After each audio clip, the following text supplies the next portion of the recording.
আমার প্রিয় ভাইরা সারা জীবন দাঁত কামড় দিয়ে শুধু জিহ্বারে ক্ষতিগ্রস্ত করলো, জিহ্বা কিন্তু কোনোদিন দাঁতকে কামড় দিয়ে ক্ষতিগ্রস্ত করে নাই, সারাটা জীবন উপকার করে গিয়েছে। দাঁত বড় হিম্মত নিয়ে বলে, ও আমার প্রিয় ভাইরা অহংকার করে বলে, এই জিহ্বা তুই কি করবি, আমার মতো চোখানো দাগ তো তোর নাই, সেই কামড় দিব, তুই শুধুমাত্র কামড় খাবি। কিন্তু আমার প্রিয় ভাইরা এবার আপনারা দেখেন, বাংলাদেশের প্রত্যেকটা গ্রামের কথা বলছি, প্রত্যেকটা গ্রামে যারা ভদ্র মানুষ রয়েছে, আল্লাহর প্রিয় বান্দারা রয়েছে, তাদেরকে দেখতে অনেকটা জিহ্বার মতো মনে হয়, শান্ত নরম পরোপকারী। কিন্তু আমার প্রিয় ভাইরা এক একটা দাঁত হচ্ছে এক একটা ফেরাউনের মতো, শুধু অত্যাচার নির্যাতন করে যাচ্ছে। কিন্তু দাঁত বলে, বেটা আমার তুই করবি কি, আমার মতো পাওয়ারফুল তোর দাঁত নাই। কিন্তু আমরা আবার গবেষণা করে বলি, দাঁত তুমি যত পাওয়ারফুল হোক না কেন, একদিন 2 দিন 3 দিন হোক না কেন, সামনে থেকে এক একটা দাঁত খুলে পড়ে যাবে, ঝরে পড়ে যাবে, অবশেষে মৃত্যু পর্যন্ত মৃত্যু হয়ে যাবে, কবর পর্যন্ত জিহ্বাটাই ঢুকে যাবে। জিহ্বা কিন্তু সহজে খসে পড়ে যাবে না। তাই ইতিহাস থেকে আপনারা দেখেন আমার প্রিয় ভাইরা, ফেরাউন খসে পড়ে গিয়েছে, আমার প্রিয় ভাইরা ইব্রাহিম আলাইহিস সালাম তখন অবশিষ্ট ছিল, নমরুদ পৃথিবী খসে পড়ে গিয়েছে, ঝরে পড়ে গিয়েছে, ইব্রাহিম আলাইহিস সালাম তখনও ছিল, আল্লাহর নবী আরবের মধ্যে ছিল, ওই সামনে থেকে ফেরাউন নমরুদরা ঝরে পড়ে গিয়েছে, আবু জেহেল ঝরে পড়ে গিয়েছে। আমরাও দেখলাম বাংলার জমিনে আল্লামা দেলোয়ার হোসেন সাইদির মতো সৈনিকেরা এখন অবশিষ্ট আছে, আর কুলাঙ্গারা ভেগে পালাইয়া গিয়েছে। কোন কথা ঠিক কিনা? হোসেনদী পূর্বপাড়া যুব কল্যাণ পরিষদের উদ্যোগে 16তম বার্ষিক তাফসীরুল কোরআন মাহফিলের সম্মানিত সুযোগ্য সভাপতি হযরত মাওলানা মুফতি ওমর ফারুক সাহেব, ইমাম হোসেনদী বড় ঈদগাহ। অনেক ভালো লাগলো যে একজন আলেমকে আপনারা সভাপতিত্ব দিয়েছেন, আর সাথে বিশেষ আলোচক আমারই ভাই হযরত মাওলানা হাসানুল কবির সাহেব। আমি বাংলাদেশের কয়েকজন আলেমকে প্রিয় ভাই বলি, তার ভিতর আপনাদের এই ইমামকে আমি প্রিয় ভাই বলে থাকি, আমার খুবই পছন্দের, খুবই ভালো। আর সেই জন্য আজকে আলোচনার মধ্য দিয়ে আপনারা আমার প্রিয় হয়ে যাবেন ইনশাআল্লাহ। আজকে আমার আগে আলোচনা করেছেন আমার প্রিয় ভাই হাফেজ মাওলানা কারি SM আব্দুল হান্নান বেলালি সাহেব, খতিব হাজি আজিমউদ্দিন বিশ্ববিদ্যালয় কলেজ জামে মসজিদ গাজীপুর। আমরা একসাথে অনেকটা সময় ছিলাম, এখানে আসার পরে অনেক কথা হয়েছে, অনেক ভালো লেগেছে। ভাইয়ের জন্য দোয়া করছি, আল্লাহ পাক আমার ভাইটিকে আল্লাহ কবুল করুক।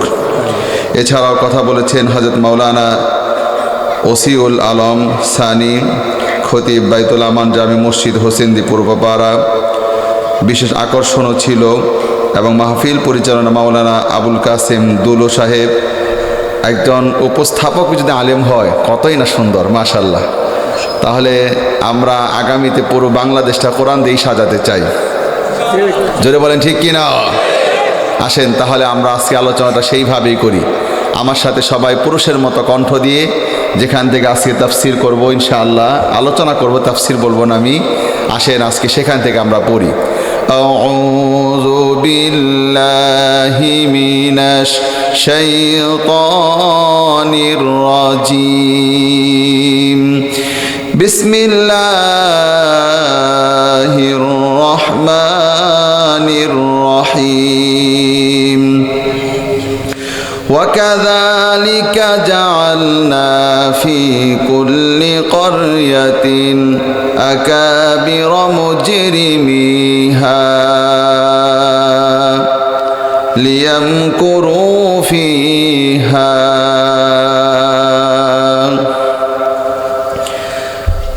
আমার প্রিয় ভাইরা, একটা আয়াতের উপরে টোটাল আয়াতটাও পাঠ করি নাই, সামান্য একটু অংশ পাঠ করেছি। ইনশাআল্লাহ এখান থেকে কথা বলবো। কিন্তু আমার প্রিয় ভাইয়ের, আমার প্রথম 5টা মিনিট আলোচনাটা বুঝতে পারবেন যিনি, টোটাল আলোচনাটাই ধরতে পারবেন তিনি। তাই আবদার করব শান্ত হয়ে সবাই কথাগুলি বোঝার চেষ্টা করুন। আল্লাহ পাক কি বলছেন? আল্লাহ পাক বলছেন, আর আমি এভাবেই প্রত্যেকটি গ্রামের মধ্যে দুষ্ট মানুষকে রেখে দিয়েছি, তারা সেখানেও চক্রান্ত করে। এইটুকুন থেকে আজকে আলোচনা। এই আয়াতটা থেকে আমি বুঝতে পেরেছি, আমার বুঝের সাথে আপনাদের বুঝটা যদি মিলে যায় তাহলে সামান্য একটা আওয়াজ করে বলবেন, হ্যাঁ হুজুর কথাটা ঠিক। এই আয়াতটা থেকে আমি বুঝতে পেরেছি আমার প্রিয় ভাইরা, তাম পৃথিবীতে এমন কোনো গ্রাম নাই যেই গ্রামের মধ্যে খারাপ মানুষ নাই। এটা আওয়াজ করে সবাই বলেন কথাটা ঠিক কিনা।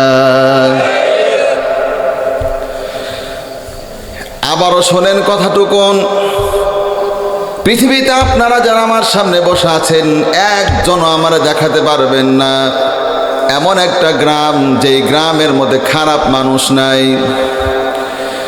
এই আলোচনাটা আমি আমার জীবনে কোনো দিন কোনো স্টেজ থেকে শুনি নাই, কিন্তু কোরআন যখন আমি পড়লাম আমার মনে হলো এই মেসেজটা মানুষের কাছেও পৌঁছে দেওয়া উচিত। এই পৃথিবীতে গ্রাম যত, খারাপ মানুষের সংখ্যাও হলো তত। আপনি যদি পৃথিবীর সবচাইতে সেরা গ্রামে যান আর সেইটা যদি মক্কা হয়, মক্কার যেই গ্রামে আপনি আবু বকরকে খুঁজে পাবেন ওই গ্রামে আবু জেহেলের মতো শয়তানকেও খুঁজে পাবেন। মুসলমানরা আওয়াজ করে বলেন কথাটা ঠিক কিনা।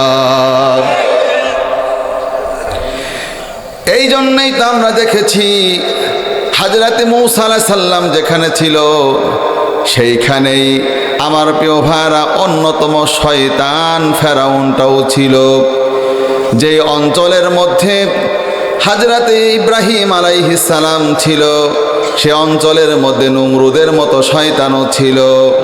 একইভাবে আমার প্রিয় ভাইরা এবার সবাই একটু তাকায় দেখেন, যেই বাংলার জমিনে আহমদ শফি সাহেবের মতো মানুষ রয়েছে, যেই বাংলার জমিনে আল্লামা বাবুনগরীর মতো মানুষ রয়েছে, যেই বাংলার জমিনে আপনারা সবাই জানেন মুফতি আমিনের মতো মানুষ ছিল, আপনারা জানেন বাবুনগরীর মতো মানুষ ছিল, আহমদ শফি সাহেবের মতো মানুষ ছিল, আল্লামা দেলওয়ার হোসেন সাইদির মতো মানুষ ছিল।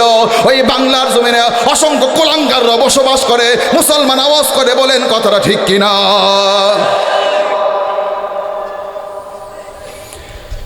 তার মানে আজকের বক্তৃতা হলো তাম দুনিয়াতে এমন কোনো গ্রাম নাই যেই গ্রামের মধ্যে খারাপ মানুষ নাই। আর ওই খারাপ মানুষে যদি আপনি কোরআন দিয়ে নসিহত করেন, এরপরও কেমন এমন খারাপ মানুষ আছে কোরআন দিয়ে ওয়াজ করলেও তারা ভালো হবে না। এই কথাটাও বলা আছে আবার সূরা তাওবাতে 11 নম্বর পারা। আপনাদের সামনে বের করে আর পাঠ করি। وَإِذَا مَا أُنْزِلَتْ سُورَةٌ فَمِنْهُمْ مَنْ يَقُولُ أَيُّكُمْ زَادَتْهُ هَذِهِ إِيمَانًا। কোরআন নাজিল হচ্ছিল, শয়তানরা তখন বলল এই কোরআনে এই সূরা নাজিল হয়ে কার ঈমান বাড়াইছে। তখন আয়াত নাজিল হয়ে গেল কার ঈমান, কোরআন কার ঈমান বাড়বে আর কাদের ঈমান বাড়বে না। فَأَمَّا الَّذِينَ آمَنُوا فَزَادَتْهُمْ إِيمَانًا وَهُمْ يَسْتَبْشِرُونَ।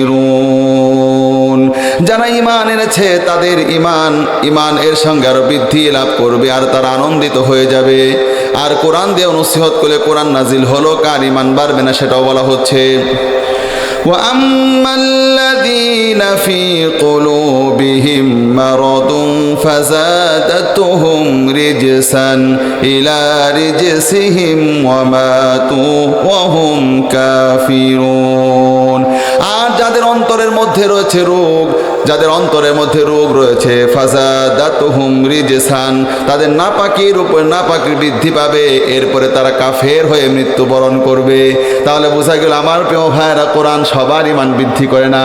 হযরত আবু বকর যখন কোরআন নাজিল হলো তার ঈমান আরো বৃদ্ধি হতে লাগলো, আবু জেহেলের নাপাকির পরে নাপাকি বাড়তে লাগলো।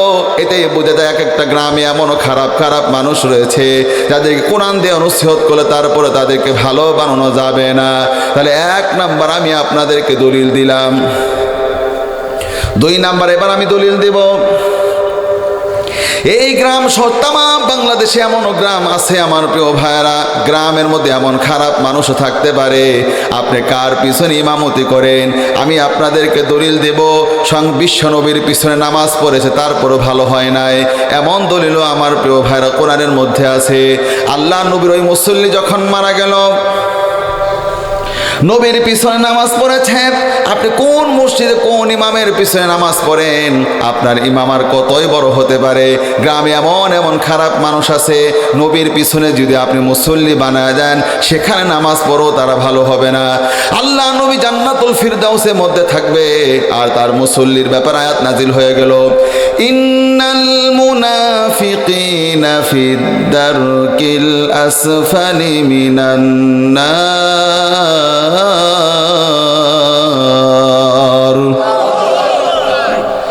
তার মুসল্লি আবার জাহান্নামের সবচেয়ে তলদেশটাতে থাকবে। চিন্তা করে দেখেন, আজকে গ্রামের মধ্যে যত মানুষ আছে, ভেজাল মানুষ, আজকে সব আমার বক্তব্যের মাধ্যমে পরিষ্কার হয়ে যাবে, একটাও আজকে বাঁচতে পারবে না, সব ধরা পড়ে যাবে। আমার প্রিয় ভাইরা, এক একটা গ্রামে ঢুকতেছি আর এক একটা সাইজ করে বের করতেছি। আপনারাই বলেন আমার প্রিয় ভাইরা, এখন বাংলাদেশে চোখ থাকলে হবে না। 14 থেকে 15 বছর আমরা চোখ ছিলাম, যেখানে আমরা যেতাম শুধু বলতো হুজুর নরম নরম বলবেন, আমরা তখনই বলতাম না না শুধু নরম বললে হবে না, আপনি নরম বলবো কেন? তখন তারা আমাদেরকে বলতো উপর থেকে চাপ আছে, উপর থেকে চাপ আছে।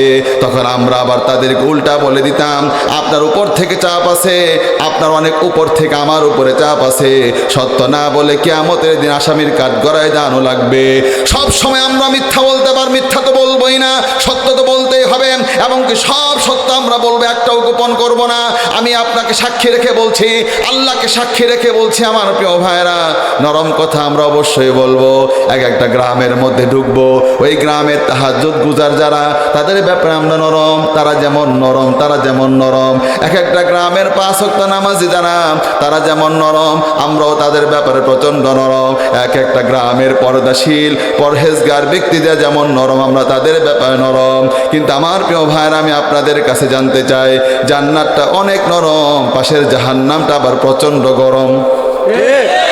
জাহান্নামটা প্রচণ্ড গরম, প্রচণ্ড গরম। তাই একদিকে যেমন নরম থাকতে হবে জান্নাতটা, পাশের জাহান্নামটা যেমন গরম গরম। ঠিক একইভাবে এক একটা গ্রামের মধ্যে সুদখোরের ব্যাপারে আমরা নরম হতে পারবো না, ঘুষখোরের ব্যাপারে নরম হতে পারবো না, মদখোরের ব্যাপারে নরম হতে পারবো না, জুয়াচোরের ব্যাপারে নরম হতে পারবো না, গাঁজাখোরের ব্যাপারে নরম হতে পারবো না। ইস্কনের মতো শয়তানরা যখন নেমে যাবে, তখন আর নরম থাকা যাবে না। যখন তার মাঠে নেমে মুসলমান হত্যা করবে, চুপ থাকা যাবে না, সমস্ত মুসলমানকে বের হওয়া লাগবে, আল্লাহু আকবার স্লোগান দিয়ে মাঠটা গরম করা লাগবে, ঠিক না?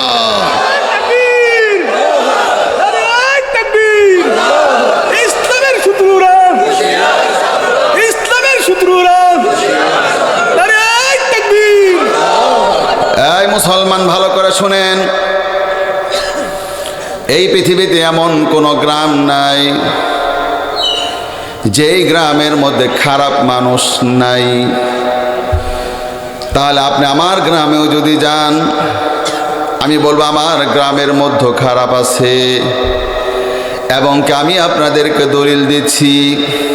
যদি মক্কাতেও যান, যে মক্কাতে আপনি আবু বকরকে পাবেন, ওই মক্কাতেই আবার আবু জেহেলকেও পাবেন।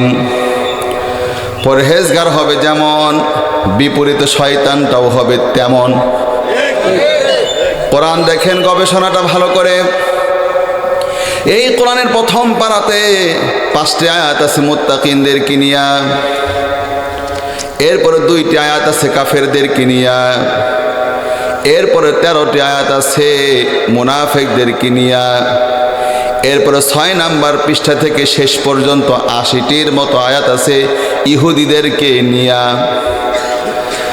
মাঝখানে 10টি আয়াত এমন 2 জনকে দিয়ে রাখলেন, একজন হলো বাবা আদম, আরেকজন হলো ইবলিস। তখন আমরা আবার বললাম, ব্যাপারটা কি আদমের সাথে ইবলিস কেন? কিয়ামত পর্যন্ত মুসলমানকে যেন দেখায় দিল, দেখো দেখো তোমার বাবা আদম এত ভদ্র ছিল, তোমার বাবা আদম এত নম্র ছিল, তোমার বাবা আদম একজন পয়গম্বর ছিল, তোমার বাবা আদম একজন শিক্ষিত ছিল, যতই ভালো হোক না কেন তিনিও শয়তান মুক্ত জীবন গঠন করতে পারে নাই, তার সন্তানরাও কিয়ামত পর্যন্ত শয়তান মুক্ত থাকতে পারবে না। তার পাশে যেমন ইবলিস ছিল, তার সন্তানদের পাশেও থাকবে এক একটা ইবলিস থাকবে। সেই জন্য মুসা আলাইহিস সালাম ও আমার প্রিয় ভাইরা ইবলিস মুক্ত থাকতে পায় নাই। ফেরাউন তার সামনে এসে দাঁড়িয়েছে, ইব্রাহিম আলাইহিস সালাম শয়তান মুক্ত থাকতে পায় নাই, তার সামনে নমরুদ এসেছে। আমার প্রিয় ভাইরা বিশ্বনবী শয়তান মুক্ত থাকতে পায় নাই, তার সামনে আবু জুল উতবা সাইবা এসেছে। এই জন্য আমরা দেখেছি আমার প্রিয় ভাইরা ইমাম বুখারী শয়তান মুক্ত থাকতে পায় নাই, আবু হানিফা শয়তান মুক্ত থাকতে পায় নাই।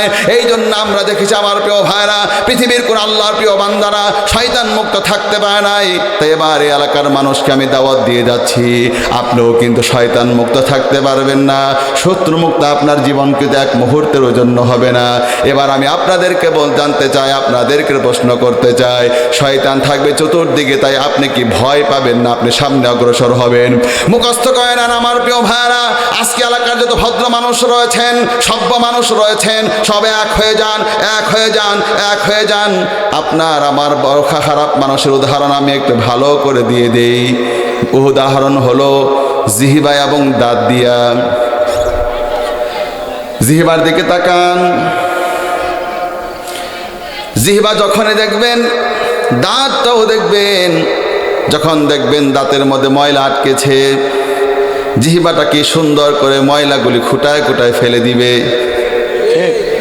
দাঁতের কোণার মধ্যে যখন জাঁত যখন পড়তে যাবে, জিহ্বা কি সুন্দর সহযোগিতা করে করে তার ফেলার ক্ষেত্রে সহযোগিতা করে।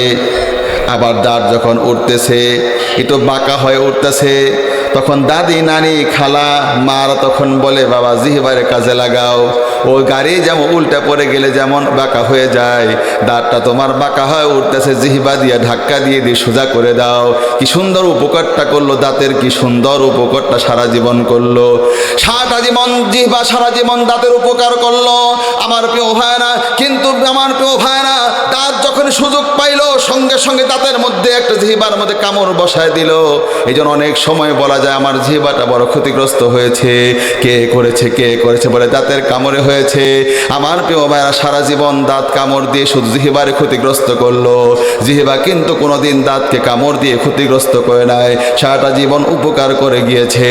দাঁত বড় হিম্মত নিয়ে বলে, ও আমার প্রিয় ভাইরা অহংকার করে বলে, এই জিহ্বা তুই কি করবি, কি করবি, আমার মতো চোখানো দাঁত তো তোর নাই, তোর নাই, সেই কামড় দিব, তুই শুধুমাত্র কামড় খাবি।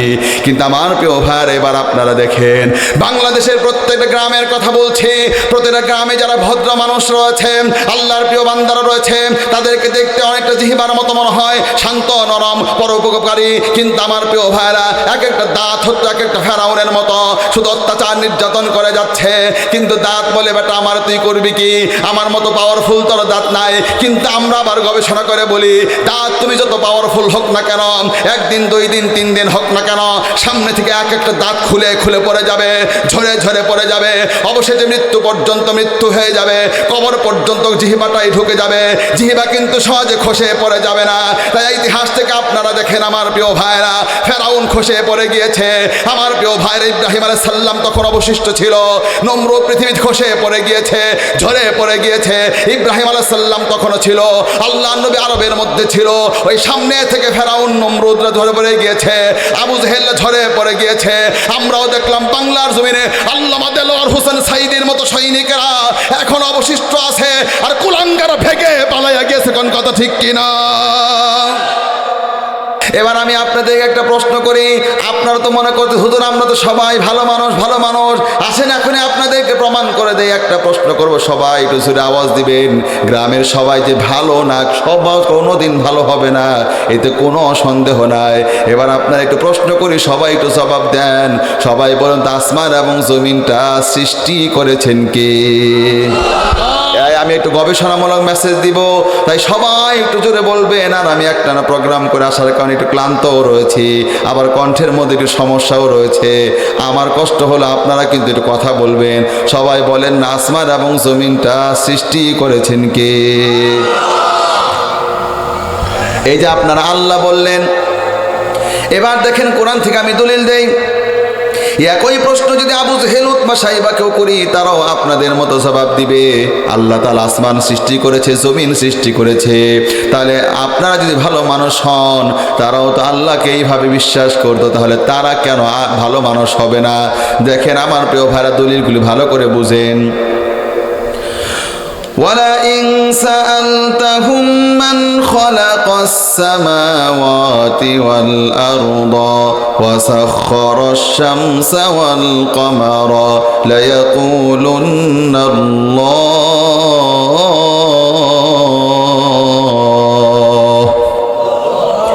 হে নবী, আপনি প্রশ্ন করেন আবু জেহেলকে, উতবাকে, সাইবাকে আসমানকে তৈরি করেছে, জমিনকে তৈরি করেছে, চাঁদ এবং সূর্য কার নিয়ন্ত্রণাধীন। সঙ্গে সঙ্গে আবু জেহেল, উতবা, সাইবা বলবে লা ইয়াকুলুন্নাল্লাহ, এসব কিছু আল্লাহ রব্বুল আলামিনই তৈরি করেছে। এই সবাই আসেন তো, সবাই এবার বলেন তো আমার প্রিয় ভাইরা, আসমান থেকে বৃষ্টি বর্ষণ করে এই মৃত জমিনটাকে জিন্দা করে দেয় কে? এবার এই আয়াতটাও কোরআনের মধ্যে রয়েছে। وَلَئِن سَأَلْتَهُم مَّن نَّزَّلَ مِنَ السَّمَاءِ مَاءً فَأَحْيَا بِهِ الْأَرْضَ مِن بَعْدِ مَوْتِهَا لَيَقُولُنَّ اللَّهُ। হে নবী, আপনি আবু জেহেলকে, উতবাকে, সাইবাকে প্রশ্ন করেন আসমান থেকে বৃষ্টি বর্ষণ করে আর মৃত জমিনটারে কে জিন্দা করে দেয়? সঙ্গে সঙ্গে আবু জেহেল, উতবা, সাইবা বলবে লা ইয়াকুলুন্নাল্লাহ, এসব কিছু আল্লাহ রব্বুল আলামিনই করে থাকে। তাহলে আপনারা ভালো মানুষ হলে তারা ভালো মানুষ হবে না কেন? আবার আপনারা আসেন আমার প্রিয় ভাইরা, সবাই বলেন তো, ইবলিস শয়তান জান্নাতি না জাহান্নামী? সবাই বলেন। কিন্তু আমি তো কোরআনে পেয়েছি ইবলিস আল্লাহরে বিশ্বাস করে। এই তো তার 14 নম্বর পারা 3 নম্বর পৃষ্ঠা আমার কাছে খুলে গেল। ইবলিসকে আল্লাহ তাআলা যখন বের করে দিচ্ছে, তখন ইবলিস আল্লাহর কাছে দোয়া করলো। ওই দোয়াটা আল্লাহ কোরআনে নোট করে রাখলো। দেখেন দোয়ার মধ্যে রব শব্দ বলেছে, রব্বি ফাআনজিরনি ইলা ইয়াউমি ইউবআসুন।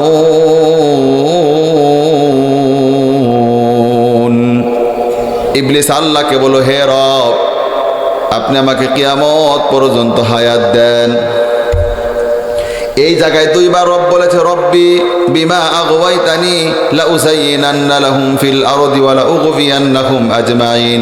টোটালটা পরে দেখেন এই জায়গায় 2 বার রব বলেছে। এবার আসেন, রবের অর্থ হয় 19টি। রবের অর্থ হয় হায়াত দাতা, রিজিক দাতা, বিধান দাতা, পালন কর্তা। ইবলিস যেহেতু আল্লাহকে রব বললো, এতে বোঝা যায় ইবলিস আল্লাহকে বিশ্বাস করে। মুসলমান আওয়াজ করে বলেন কথাটা ঠিক কিনা? এখানে শুধু শেষ নয় যে আপনারা গ্রামের সব মানুষকে আমার মেসেজটা পৌঁছে দিবেন, আর গ্রামে গ্রামে ছড়িয়ে দিবেন। শুধু ইবলিস আল্লাহকে রব বলে ডাকে নাই, স্বয়ং আল্লাহর কাছে ফরিয়াদ করে বলেছে, রব আপনি আমাকে হায়াত দেন, আপনি আমাকে হায়াত দেন।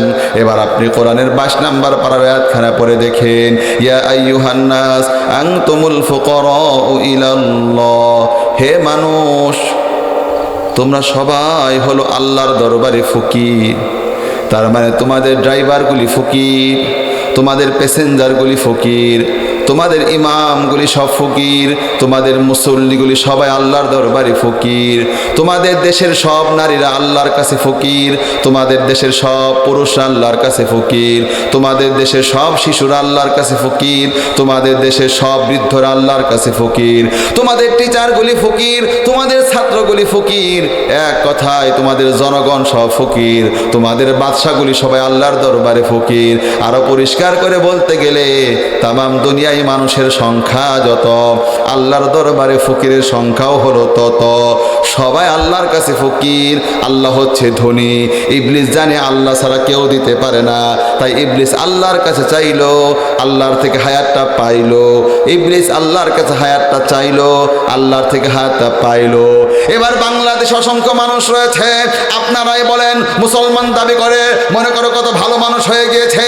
আমি তাদের ব্যাপারে জানি, তারা আল্লাহর কাছে চাই না, আল্লাহর কাছে না চেয়ে খাজা বাবা, গাজা বাবা, ল্যাংটা বাবা, গেসু দারাজ, জুলফে দারাজ, আতা বস, গঞ্জে বক, আশেপাশে জায়গায় যাচ্ছে, মুসলমান দাবি করছে, গ্রামের ভালো মানুষ সেজে যাচ্ছে, তাদের ব্যাপারে ফতোয়া দিচ্ছি তারা ভালো মুসলমান না, তারা ইবলিস শয়তানের চাইতে নিকৃষ্ট মুসলমান। আওয়াজ করে বলেন কথাটা ঠিক কিনা?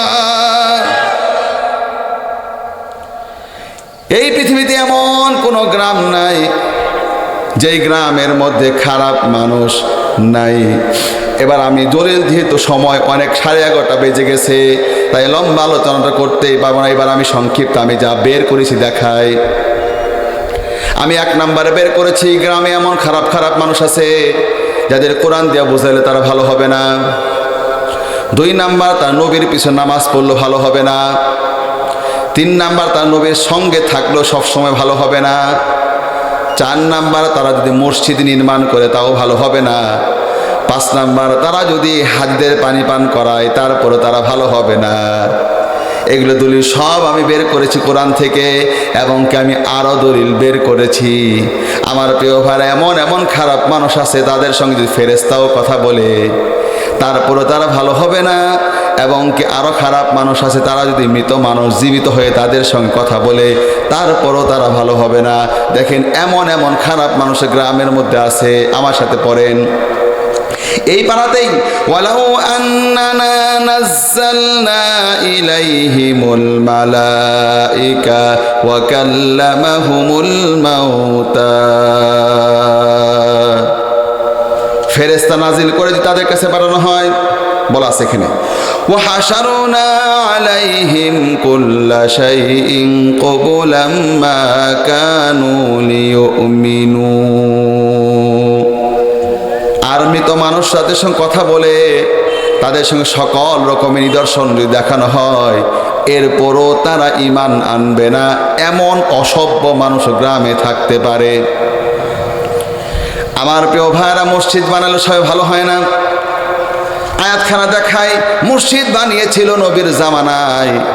আল্লাহ পাক আয়াত নাজিল করে বলে দিল, ওই মসজিদটা ভেঙ্গে ঘুরায় দাও। আল্লাহ নবী তাবুক থেকে আসার পরে ওই মসজিদ ভেঙ্গে ঘুরায় দিয়েছিল। এরপরে সাহাবী একজনকে বলো, ও সাহাবা, তুমি ওখানে বসবাস করো। ওই সাহাবী বলো, হুজুর আমি মাফ চাই, দোয়া চাই, আমার ক্ষমা করে দেন। যেখানে আয়াত নাজিল হয়েছে ওই মসজিদের ব্যাপারে, আমি ওখানে বসবাস করতে চাই না। আর একজন সাহাবী বসবাস শুরু করলো। এরপরে কোনোদিন তার আর বাচ্চা কাচ্চা হয় নাই। ওই আয়াতটাও কোরআনের মধ্যে রয়েছে সূরা তাওবাতে। এই যে আপনার আমার সামনে খুলে গেল, দেখেন, ওয়াল্লাযীনা ইত্তাখাযু মাসজিদান দিরারা ওয়া কুফরান ওয়া তাফরীকান বাইনাল মুমিনিন ওয়া ইরসাদান লিমান হারাবাল্লাহা ওয়া রাসূলাহু মিন ক্বাব। যারা মসজিদ নির্মাণ করেছে ক্ষতি করার উদ্দেশ্যে, কুফরি করার উদ্দেশ্যে, মুসলমানদের মধ্যে বিভেদ সৃষ্টির উদ্দেশ্যে, এবং আল্লাহ রসুলের বিরুদ্ধে ইতিপূর্বে যে যুদ্ধ করেছে তার ঘাঁটি স্বরূপ ব্যবহার করার উদ্দেশ্যে, তারা আল্লাহর নামে কসম করে বলবে আমরা ভালো ছাড়া অন্য কোনো উদ্দেশ্যে মসজিদ বানায় নাই। তুমি আল্লাহ সাক্ষী দিচ্ছে এরা হলো মিথ্যেবাদী। মসজিদ বানিয়েছে কিন্তু একটাও ভালো মানুষ না। এবার আয়াত নাজিল হয়ে গেল, লা তাকুম ফিহি আবাদা। হে নবী, এমন মসজিদ তুমি কোনোদিন দাঁড়াবা না। লামাসজিদুন উসসিসা আলাত তাকওয়া মিন আউয়ালি ইয়াউমিন আহাক্কু আন তাকুমা ফীহি। তুমি এমন মসজিদে দাঁড়াবা যে এই মসজিদে ভিত্তি স্থাপন করা হয়েছে তাকওয়ার উপরে ভিত্তি করে। তাহলে আপনারা কি বুঝতে পারলেন আমার প্রিয় ভাইরা? আমি আপনাদের কাছে দলিল দিলাম, গ্রাম এমন কোনো গ্রাম নাই যেই গ্রামের মধ্যে খারাপ মানুষ নাই। খারাপ মানুষ প্রত্যেকটা গ্রামের মধ্যে আছে। কোরআন দিয়ে নসিহত করলেও তারা ভালো হবে না। 2 নাম্বার, তার নবীর পিছনে নামাজ পড়লেও ভালো হবে না।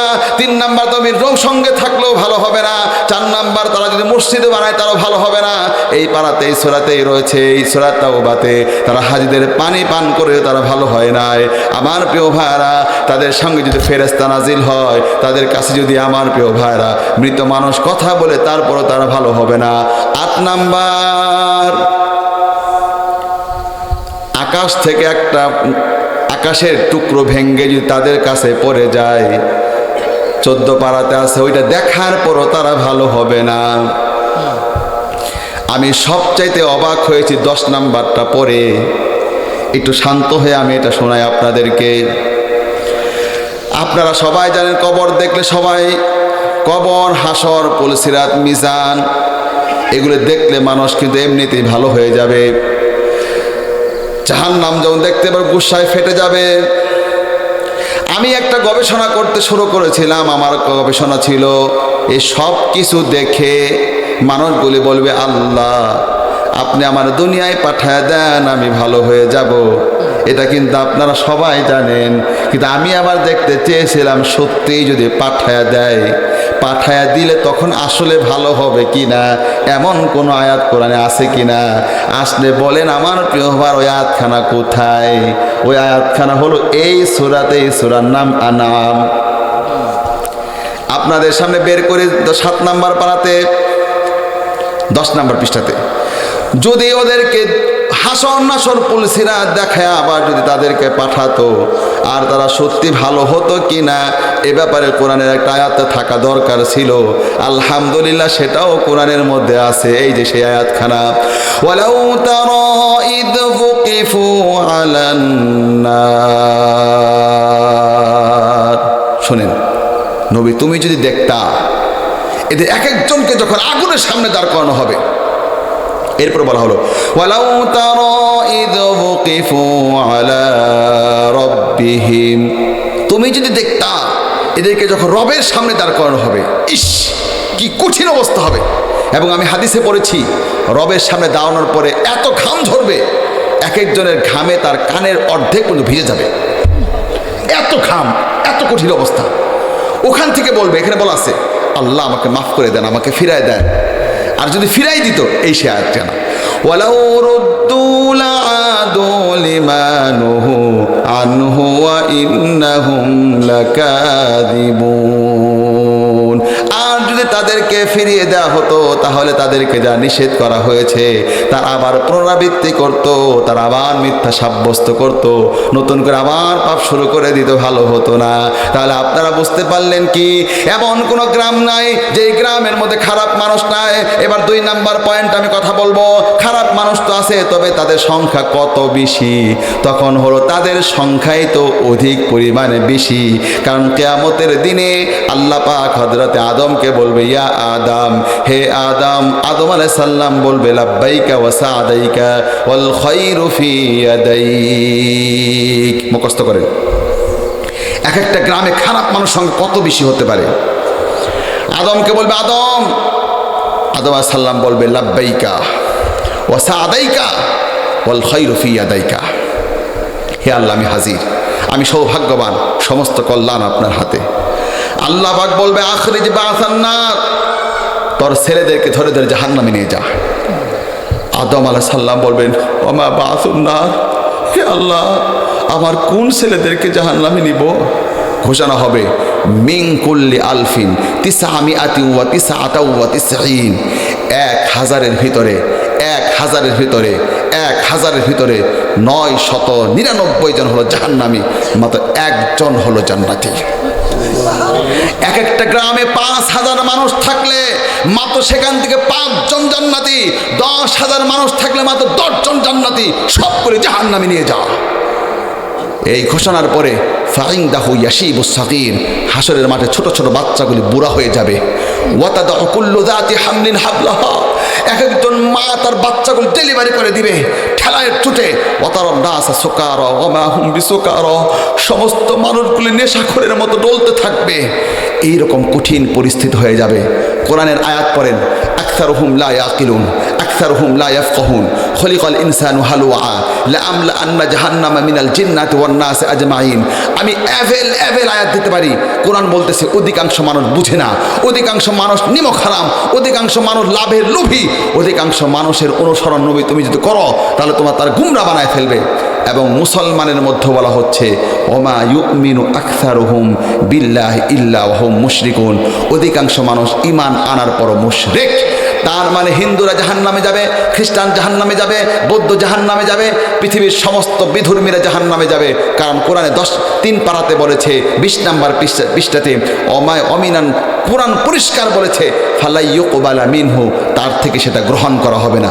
ওমাই ইয়াবতাগি গায়রাল ইসলাম দীনান ফালাই ইউকবালা মিন, অন্য ধর্মের লোকরা জান্নাতে যেতে পারবে না, পারবে না, পারবে না।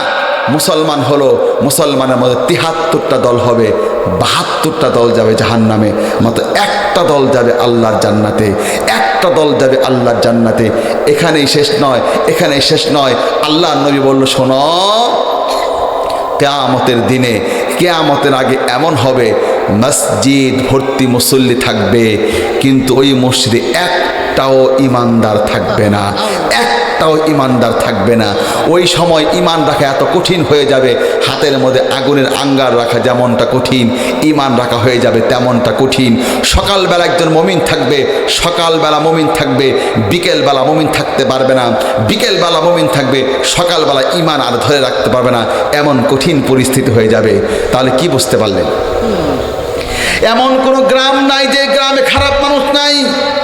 2 নম্বর আমি দেখালাম খারাপ মানুষ এত খারাপ, কোরআন দিয়ে বোঝালে ভালো হবে না, এটা সেটা করলে কোনোভাবে ভালো হবে না, এবং কি তাদের সংখ্যাই বেশি। এবার আসেন এই মানুষগুলোকে, 3 নম্বর পয়েন্ট, এই মানুষগুলোকে ভালো করার কোনো পথ আছে কি না? আওয়াজ করে কোন সুবহানাল্লাহ। আওয়াজ করা, ভালো মানুষ, বেশিরভাগ ভালো মানুষ বানানোর 2টা পথ রয়েছে। আওয়াজ করে বলেন কয়টি? আমি ওই 2টার উপরে একটু 10টা মিনিট কথা বলতে চাই। আপনাদের খারাপ লাগবে? কেউ কি চলে যাবেন? এই 2টা পয়েন্ট আপনারা সবাই শোনেন। বেশিরভাগ গ্রামে খারাপ মানুষ, খারাপ মানুষ, খারাপ মানুষ, খারাপ মানুষ। পরিষ্কার আমি বলেছি, মক্কা গেল যেখানে আবু বকরকে পাবেন, ওই মক্কাতেই আবু জেহেলকেও পাবেন। মুক্তি পাবেন না কোথাও না। অনেকে বলে, হুজুর আমি তো বাংলাদেশ 56 জেলাতে ওয়াজ করছি, ঢাকাতে খুতবা দিচ্ছি, অনেক গ্রামে কই, হুজুর আমাকে গ্রামে যে পাজি মানুষ। আমি কই, তুমি তো কোরআন পড়ো নাই, পাজি মানুষ ছাড়া তো কোনো গ্রামই নাই। তোমার গ্রামে পাজি, পৃথিবীতেই পাজি মানুষ ছাড়া তো মানুষ কোনো গ্রাম নাই। এবার পাজি মানুষকে ভালো বানানোর 2টা পদ্ধতি রয়েছে। কয়টা? এক দেখেন আমার প্রিয় ভাইরা, এক একটা গ্রামের পাজি মানুষকে ভালো বানানোর 2টা মাত্র পথ রয়েছে। তার একটা হলো আলোকময় কিতাবের কাছে মানুষগুলোকে ঢুকিয়ে দেয়া। 2 নাম্বারটা আমি একটু পরে বলতেছি। 1 নাম্বার হলো এই কোরআনুল কারীম হলো আলোকময় কিতাব। কোরআনে এটাই বলা হয়েছে, অন্ধকার গ্রামে মানুষগুলোকে আলোকিত শহরে নিয়ে যাবে, আলোকিত স্থানে নিয়ে যাবে, আলোকময় জীবন তাদেরকে দিবে। কিতাবুন আনজালনাহু ইলাইকা লিতুখরিজান নাসা মিনাজ যুলুমাতি ইলান নূর। এই কিতাবটা নাজিল করা হয়েছে অন্ধকার থেকে আলোর দিকে মানুষদেরকে বের করার জন্য। আল্লাহ পাক কোরআনটাকে নাজিল করেছে। মুসলমান আওয়াজ করে সবাই বলেন না সুবহানাল্লাহ। এদিকে তাকান, এই তাকান, এই দেখেন কোরআনের প্রথম যে বৃহত্তম সূরাটা হলো, নাম হলো বাকারা। বাকারা মানে হলো গাভী, বাকারা মানে হলো গাভী। সূরা ফাতিহা হলো গোটা কোরআনের ইন্ট্রোডাকশন। গোটা কোরআনকে যদি আপনি সামারি করেন, সূরা ফাতিহা হয়। ফাতিহাকে ব্যাখ্যা করেন, গোটা কোরআন হয়। এবার প্রথম বৃহত্তম সূরাটা হলো বাকারা। এবার তাকায় দেখেন, প্রথম বৃহত্তম সূরাটা হলো গাভী গরু নামক সূরা। আবার সবার শেষে যে সূরাটা, ওই সূরাটার নাম হলো নাস। নাস মানে হলো মানুষ, নাস মানে হলো মানুষ। তার মানে পৃথিবীর এক একটা গ্রামের যত পশুর মতো চরিত্রের মানুষ হোক না কেন, ধরে নিয়ে আসেন, কোরআনের মধ্যে ঢুকায় দেন। কোরআন নামক অটোমেটিক মেশিনটা ব্যক্তিটাকে ধুয়ে মুছে পরিষ্কার করে খাঁটি মানুষ উপরে সাপ্লাই দিবে। মুসলমান আওয়াজ করে বলেন কথাটা ঠিক কিনা? আবারও মুখস্থ করে নেন, একটা পদ্ধতি রয়েছে। এক একটা গ্রামের সবগুলি মানুষকে কোরআনের কাছে নিয়ে আসা। কোরআনের কাছে যে আপনি নিয়ে আসেন, গ্রামের পশুটাকেও ধরে নিয়ে আসেন। এই জন্য প্রথমে গরু নামক সূরা রাখা হয়েছে। ঢুকান গরুর মতো মানুষগুলোকে অটোমেটিক মেশিনটা ধুয়ে মুছে পরিষ্কার করে খাঁটি মানুষ হবে সাপ্লাই দিবে। এই জন্য শেষের সূরাটার নাম হলো নাস। নাস মানে হলো মানুষ। প্রথমে গরু, শেষে হলো মানুষ। কেন রাখা হলো আমার প্রিয় ভাইরা? এবার দেখেন, আমি হাজার হাজার আপনাদের সামনে উদাহরণ দিতে পারবো। তার আগে আপনারা বলেন তো আমার প্রিয় ভাইরা, আপনারা যারা এখানে আছেন প্রত্যেকের জীবন হলো কয়টা? বলেন না সবাই কয়টা? আপনারা যারা বসে আছি সবার জীবন হলো একটি, সবার জীবন হলো একটি। কিন্তু আমি এমন একজন মানুষের জীবনে জানি যিনি মানুষ ছিল একজন, কিন্তু তার জীবন ছিল দুইটি। আপনি মরে গেলে আগামী বছর এই মাহফিলে আর আপনি আসতে পারবেন না, কিন্তু এমন একজনের কথা আমি বলবো যিনি মানুষ ছিল একজন, কিন্তু তার জীবন ছিল দুইটা। তার নাম হলো হযরত ওমর। হযরত ওমর, হযরত ওমরের দুইটা জীবন আমি এই কারণে বলি, তার কারণ হলো ইসলাম গ্রহণ করার পূর্বে একটা জীবন ওমর কাটিয়েছে, ইসলাম গ্রহণ করার পরে আর একটা জীবন ওমর কাটিয়েছে। মুসলমান আওয়াজ করে বলেন কথাটা ঠিক কিনা? এবার আমি আপনাদের সামনে পেশ করব এক একটা গ্রামের খারাপ মানুষকে ভালো বানানোর জন্য আল্লাহর কোরআনটা কি পরিমাণ কাজ করতে পারে। তাই ওমরের জীবনীটা আপনার সামনে আমি পেশ করেছি। ওমরের ইসলাম গ্রহণ করার আগের জীবনটা দেখেন, অন্ধকার কালি দিয়ে ভরা। আমার প্রিয় ভাইরা, কত কালি হতে পারে এটা আপনাদেরকে বোঝাচ্ছি। বিষাক্ত, আপনারা সাপ দেখেছেন, বিষাক্ত সাপ। তাই বলে যতই বিষাক্ত হোক না কেন, বিষাক্ত সাপটাও কিন্তু নিজের বাচ্চাকে আদর করে। আপনারা হিংস্র প্রাণী বাঘ দেখেছেন, বড় হিংস্র, তারপরে নিজের বাচ্চার যত্ন বাঘটা কিন্তু করে। কিন্তু ওই মানুষগুলি এত নিকৃষ্ট হয়ে গিয়েছিল, নিজের কন্যা সন্তানটা পাহাড়ের মধ্যে উঠেয়া ধাক্কা দিয়া ফেলে দিত, গলা টিপে টিপে মেরে ফেলতো, নিজে গর্ত খনন করে তার মধ্যে রেখে দিত। এতে বোঝা যায় ওই মানুষগুলি পশুর চাইতো নিকৃষ্ট হয়ে গিয়েছিল। মুসলমান আওয়াজ করে বলেন কথাটা ঠিক কিনা? এবার ওই মানুষগুলোকে আল্লাহর কোরআন যে ঢুকালো, গুরু নামক মানুষগুলোকে ঢুকালো, গুরু নামক মানুষগুলোকে ঢুকালো। এই ব্যক্তি এই কোরআন নামক অটোমেটিক মেশিনটা ব্যক্তিগুলোকে ধুয়ে মুছে পরিষ্কার করে কেমন মানুষ বানায় দিল, কেমন মানুষ বানায় দিল। এবার তার জীবনে থেকে একটা জীবনে আপনি নিজেই চোখে একটু দেখে যান আমার প্রিয় ভাইরা। হযরত ওমর এবার কোরআনের লোক হয়ে গেল। এবার দিল ভর্তি তার মায়া দিয়ে ভরা। রাতের বেলা তিনি বের হয়ে গেল, আমিরুল মুমিনিন হয়ে গিয়েছে। রাত তার ঘুম হয় না, মানুষের কষ্ট দেখতে চায়। বের হয়ে তিনি দেখতে পেল দূর একটা তাঁবু, সেইখানে একজন নারী কি যেন রান্না করতেছে। বাচ্চারা তার পাশে বসে বসে কান্না করছে। হযরত ওমর তার কাছে গেল, ভিতরে গিয়ে সালাম দিয়ে মহিলাকে বলল, এত রাত হয়ে গেছে, আপনি এখানে কি রান্না করতেছেন? কেন আগে রান্না করে বাচ্চাদের খাইয়ে ঘুম পাড়ায় দাও নাই? এবার মহিলা তখন দাঁড়ায় বলল, ভাই আমি তো আপনারে চিনি না, কি বলবো আমার এই দুঃখের কথা। তবে আমি এতটুকুন বলতে পারি, আমি বলবো আকাশের নিচে জমিনের উপরে হযরত ওমরের চাইতে বড় কোনো জালিম নাই। ওমর হচ্ছে সবচাইতে বড় জালিম। ওমর কয় কি রে, আমারে চিনে নাই, আমার সামনে আমি নাকি জালিম? উমর তখন মনে মনে বলে, বোন আপনি উমরকে জালিম বলতেছেন কেন? মহিলা তখন বলতেছে, ভাই তুমি জানো না, উমরের কথার কারণে আমার স্বামী জিহাদের ময়দানে গিয়েছে, জিহাদের ময়দানে গিয়ে শহীদ হলো, শহীদের বাচ্চাগুলি না খেয়ে আছে। উমর এসে খোঁজ নিল না, আমার বাচ্চাগুলি কতদিন না খেয়ে থাকার কারণে আমি পাতিলার মধ্যে পাথর দিয়ে জাল দিচ্ছি আর বাচ্চাগুলিকে সান্ত্বনা দিচ্ছি। উমর এইটুকুন কথা শোনার পরে এবার কোরআন তো, উমর তো কোরআনের লোক হয়ে গেছে, তাই তার দিলটা নরম হয়ে চোখ থেকে ধর ধর করে পানিগুলি বের হচ্ছে। উমর বলল, বোন একটু অপেক্ষা করো, আমি তোমার কাছে একটু অনুমতি চাই, শহীদের বাচ্চাদের মুখে আমি একটু খাবার তুলে দিতে চাই, তুমি যদি আমাকে অনুমতি দাও তাহলে আমি এখনই বের হতে চাই। মহিলা তখন বলল, ভাই আমি তোমার চিনি না, তবে তোমার দরদ আছে, তবে এতটুকুন বলি, শহীদের বাচ্চাদের যদি তুমি খাবার দাও আল্লাহ পাক খুশি হয়ে যাবে, এর বিনিময়ে রব্বুল আলামিন তোমাকে জান্নাত উপহার দিয়ে দিবে। মুসলমান আওয়াজ করে বলেন না সুবহানাল্লাহ। হযরত ওমর দৌড় দিলেন বাইতুল মালের কাছে গিয়া আসলামকে বললেন, আসলাম বাইতুল মালের দরজা খোলো, বস্তার মধ্যে আটার সবজি ঢুকাও। বস্তার মধ্যে আটার সবজি যখন ঢুকানো হয়ে গেল, হযরত ওমর এবার আসলামকে বলল, আসলাম বস্তাখানা তুমি আমার মাথার উপরে উঠা দাও। আসলাম বলল, আমিরুল মুমিনিন এই কাজের জন্যই তো আমাকে নিযুক্ত করা হয়েছে, বস্তা তো আমার মাথার উপরে উঠবে আপনার মাথায় কেন? হযরত ওমর বলল, আসলাম তুমি জানো না যে এই দৃশ্য দেখে এসেছি, কিয়ামতের দিনে আসামির কাঠগড়ায় দাঁড়ানো লাগবে, বস্তাখানা তুমি আমার মাথার উপরে উঠা দাও, বস্তা বহন করে আমি আমার পাপটাকে হালকা করে নেই। হযরত ওমর বলল, না না। আসলাম বলছে, আমিরুল মুমিনিন কোনোভাবেই আপনার মাথার উপর আমি দিতে পারবো না, এটাই আমার ডিউটি, আমার মাথার উপর উঠবে, আপনার মাথায় কেন? হযরত ওমর বুঝতে পারলো কোনোভাবেই আসলাম তারে দিবে না। এবার হযরত ওমর বলল, আসলাম একটা শর্তে তোমার উপরে বস্তাখানা আমি দিতে পারি। আসলাম বলল, জি আমিরুল মুমিনিন বলেন। হযরত ওমর আস্তে করে বলল, আসলাম কিয়ামতের দিনে হাজার হাজার মানুষের ভিড়ে যখন উমরের গুনাহের বস্তাটা হাসরের মাঠে উঠানো হবে, ওই দিন তুমি যদি উমরের গুনাহের বস্তা বহন করতে রাজি হয়ে যাও, তাহলে আজকে এই বস্তা আমি তোমার মাথার উপরে দিতে রাজি হয়ে যাব। আসলাম সঙ্গে সঙ্গে একটু দূরে গিয়ে দাঁড়ায় বললেন।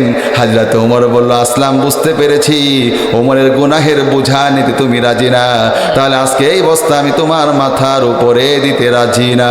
হযরত ওমর বস্তাখানা মাথার উপরে উঠিয়ে এবার দৌড় মারলেন। আসলাম তার পিছনে পিছনে ছুটলেন, দেখতে পারলেন একটা তাঁবুর মধ্যে ঢুকে মহিলাকে বলছেন, বোন এই আটাগুলি তুমি রুটি বানাও আর তরকারি কুটে কুটে আমি তোমার সাহায্য করি। হযরত ওমর তরকারি করতে যাবে, অমন সময় মহিলাকে বলল, বোন একটা পাটি তুমি আমারে দাও, ওই পাটিটার মধ্যে বসে বসে তরকারি কুটি। এবার মহিলা বলল, ভাই তুমি কেন বুঝতে পারছো না, আমার ঘরে একটা পাটি থাকলেও তো ওইটা বিক্রি করে শহীদের বাচ্চাদেরকে আমি খাবার দিতাম, আমার ঘরে বসার মতো একটা পাটিটাও পর্যন্ত নাই। হযরত ওমর বলল, পাটি লাগবে না, মাটির উপরে বসে বসে আমি তোমার সাহায্য করছি। রান্না বান্নার কাজ যখন হয়ে গেল, ওমর বলল, বোন তুমি খাবারগুলি পর্দার মধ্যে ঢুকে খাবার গ্রহণ করো, বাচ্চাগুলিকে আমার কোলের মধ্যে দাও। কোলের মধ্যে নিয়ে হযরত ওমর পাখি যেইভাবে বাচ্চাদের খাবার খাইয়ে দেয়, হযরত ওমর এক হাত দিয়ে বাচ্চাদেরকে সবজি ভরে ভরে রুটিগুলি বাচ্চাদের মুখের মধ্যে দিচ্ছিল, আর রুমাল দিয়ে নিজের চোখগুলি বারবার মুছতেছিল। মহিলাটা হযরত ওমরকে একবার দেখতেছে, বাচ্চাদেরকে দেখতেছে, আর তার চোখের দিকে দেখতেছে।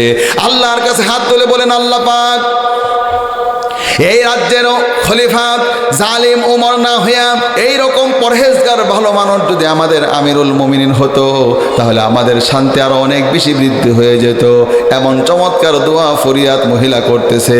খাবার দাবার শেষ হওয়ার পরে হযরত ওমর চলে যাবে, অমন সময় শুধু বলে গেল, ও বোন আমি তোমার কাছে একটা মাত্র কথা বলে যাই, আজকের পর থেকে আল্লাহ পাক যদি এই গোলামকে খাবার খাওয়ার ব্যবস্থা করে, আমার মুখ খাবার ঢোকার আগে শহীদের বাচ্চাদের মুখে খাবারগুলি পৌঁছে যাবে। এটা আওয়াজ করে সবাই বলেন না সুবহানাল্লাহ।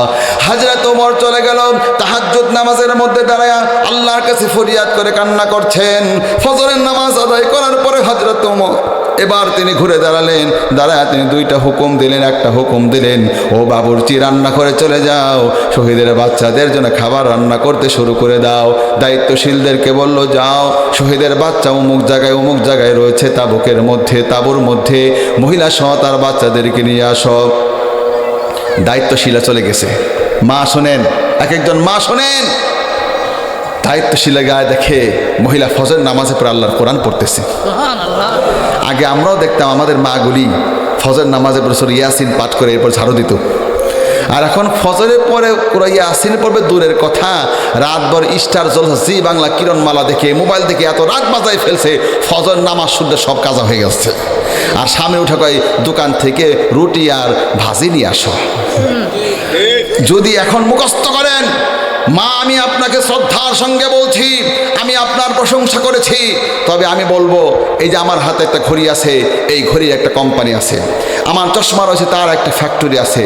ফ্যাক্টরি যত ভালো হয় তার প্রোডাক্ট তত বেশি পরিমাণে ভালো হয়, ফ্যাক্টরি যত খারাপ হয় তার প্রোডাক্ট তত বেশি পরিমাণে খারাপ হয়। আওয়াজ করে বলেন কথা ঠিক কিনা? হ্যাঁ শোনেন, মা হচ্ছে মানুষ তৈরির ফ্যাক্টরি। এই পেটের মধ্যেই তো সুম্মা খলাকনাল নুতফাতা আলাকা ফাখলাকনাল আলাকাতা মুদগা ফাখলাকনাল মুদগাতা ইযামা ফাকাসাউনাল ইযামা লাহমা। কিভাবে সৃষ্টি হয় একটা সন্তান আল্লাহ পাক সবটা বর্ণনা করে দিয়েছে। আওয়াজ করে বলেন সুবহানাল্লাহ।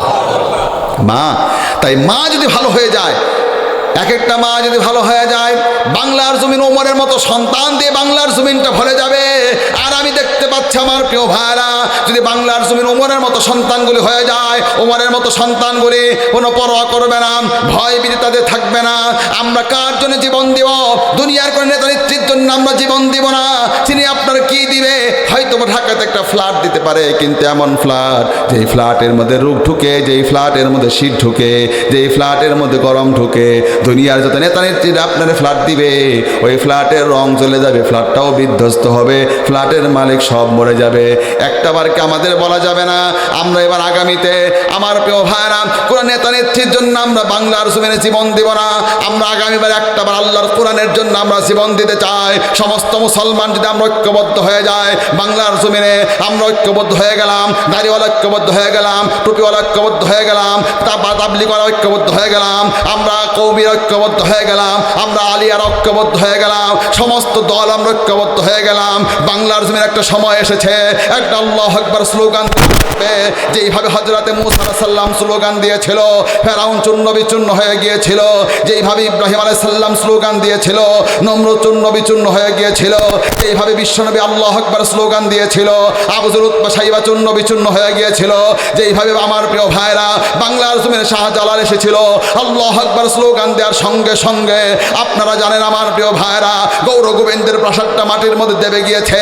কয়েকদিন পরে ইমাম মাহদি আসবে, পাশ্চাত্য আল্লাহু আকবার স্লোগান দেওয়ার সঙ্গে সঙ্গে পাশ্চাত্য অট্টালিকা ভেঙ্গে ভেঙ্গে চুরমার হয়ে পড়তে থাকবে। আমরা আগামীতে একটাবার আল্লাহু আকবার স্লোগান দিব। আমাদের বক্তব্য হবে এমনটাই, আমরা নিজেরা ক্ষমতায় যেতে চাই না, কাউকে ক্ষমতায় নামাতে চাই না, কাউকে ক্ষমতায় পাঠাতে চাই না। একটাবার আল্লাহু আকবার স্লোগান দিতে চাই, যাতে করে আল্লাহর কোরআনটাই ক্ষমতায় আমরা বসাতে চাই, ঠিক কিনা? এবার আমার প্রিয় ভাই আপনারা আসেন, দুইটা পদ্ধতিতে দেশটা ভালো হতে পারে। একটা হলো আল্লাহর কোরআনের কাছে মানুষগুলিকে আনতে হবে, আর দ্বিতীয় পয়েন্টটা হলো ইসলামী রাষ্ট্র প্রতিষ্ঠা করতে হবে। কোন সুবহানাল্লাহ। যখন কোরআনের কাছে মানুষ আসবে এক একটা গ্রাম থেকে, মানুষ ব্যাপক ভালো হয়ে যাবে। আর দুই, যখন ইসলামী রাষ্ট্র প্রতিষ্ঠা করা হবে ব্যাপক মানুষ আল্লাহর পথে ভালো হয়ে যাবে। দেখেন কোরআনে একটা আয়াত আসছে সূরা ইউনূসে, ফেরাউনের সময় বেশিরভাগ মানুষ ভালো হতে পারে না। কারণ কি? তখন বলা হয়েছে ফেরাউনের চাপে, তার ভয়তে বেশিরভাগ মানুষ আল্লাহর পথে আসতে পারে না। রাষ্ট্র যখন চাপ দেয় মানুষ আল্লাহর পথে বেশি আসে না, এই কথাটা বলা আছে। ফামা আমানা লিমূসা ইল্লা যুররিয়াতুম মিন কওমিহি আলা খাউফিম মিন ফিরআউন ওয়া মালাইহিম আইয়াফতিনাহুম। কিছু যুবকরা ছাড়া বেশিরভাগ মানুষ আল্লাহর পথে আসতে পারে নাই। ফেরাউনের ভয়তে, তার পরিষদের ভয়তে বেশিরভাগ মানুষ আসতে পারে নাই। এই জন্য ইবলিস আমার প্রিয় ভাইরা হযরতে মূসা আলাইহিস সালাম বদদুয়া করেছিল। এই বদদুয়া করেছে আল্লাহর কাছে, ওয়াকালা মূসা রব্বানা ইন্নাকা আতাইতা ফিরআউনা ওয়া মালাহু যিনাতাও ওয়া আমওয়ালান ফিল হায়াতিদ দুনিয়া রব্বানা লিউদিল্লু আন সাবিলিক রব্বানা তুমিস আলা আমওয়ালিহিম ওয়াশদুদ আলা কুলুবিহিম ফালা ইউমিনু হাত্তা ইয়ারাউল আযাবাল আলীম। মূসা বলল, হে রব, আপনি ফেরাউনকে তার দরবারের লোকদেরকে দুনিয়ার আগে প্রাচুর্য দিয়েছেন মানুষকে গুমরাহ করার জন্য, আপনি তাদের সম্পদগুলি সবগুলি ধ্বংস করে দেন। তাহলে বোঝা গেল যখন রাষ্ট্র ক্ষমতা যদি ইসলাম বিরোধী হয় বেশিরভাগ মানুষ আল্লাহর পথে আসতে পারে না। আর আল্লাহর পথে আসতে পারে, দেখেন আয়াত পড়েন, ইদা জাআ নাসরুল্লাহি ওয়াল ফাত, যখন তুমি দেখবে আল্লাহর সাহায্য এবং বিজয় চলে আসছে, দলে দলে মানুষগুলি আল্লাহর পথে চলে আসবে। ওয়ারাআইতান নাসা ইয়াদখুলুনা ফি দীনিল্লাহি আফওয়াজা فسبح بحمد ربك واستغفر إنه كان توابا। আওয়াজ করে বলেন আল্লাহু আকবার। আলোচনা কি করলাম মুখস্থ করেন। প্রত্যেকটা গ্রামে খারাপ মানুষ আছে, আর এদেরকে কোনোভাবে ভালো বানানো যায় না। তবে যদি আলোকিত কোরআনের কাছে ঢুকানো যায় মানুষ ভালো হবে, আর ইসলামে রাষ্ট্র প্রতিষ্ঠা করা যায় তাহলে বেশিরভাগ মানুষ ভালো হয়ে যাবে। তাহলে আমরা এই দুইটা জন্য কাজ করবো তো ইনশাল্লাহ। এক, আগামীতে ইসলামে রাষ্ট্র গঠন করবো, রাজি আছেন তো ইনশাল্লাহ। আর দুই, প্রত্যেকটা সন্তানকে কোরআনের কাছে পাঠাতে হবে। ডিসেম্বর মাস চলতেছেন, আজকে 1 তারিখ। এই ডিসেম্বরে সিদ্ধান্ত গ্রহণ করেন জানুয়ারিতে যত মাদ্রাসা ভর্তি হবে সমস্ত মাদ্রাসা নুরানিতে আপনার সন্তানটা আপনি পাঠিয়ে দেবেন। সুবহানাল্লাহ পড়েন। মায়েরা সন্তানগুলো পাঠিয়ে দেবে, জোরে করেন সুবহানাল্লাহ। শোনেন, এটাই শেষ।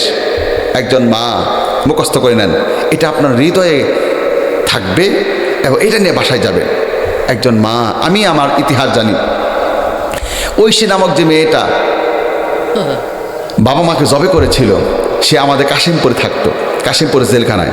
আর আমি তখন কাশিমপুরের ওই পাশেই আমি ইমাম খতিব ছিলাম তখনকার সময়। হঠাৎ করে একদিন শুনলাম, হুজুর শুনছেন? আমি কি?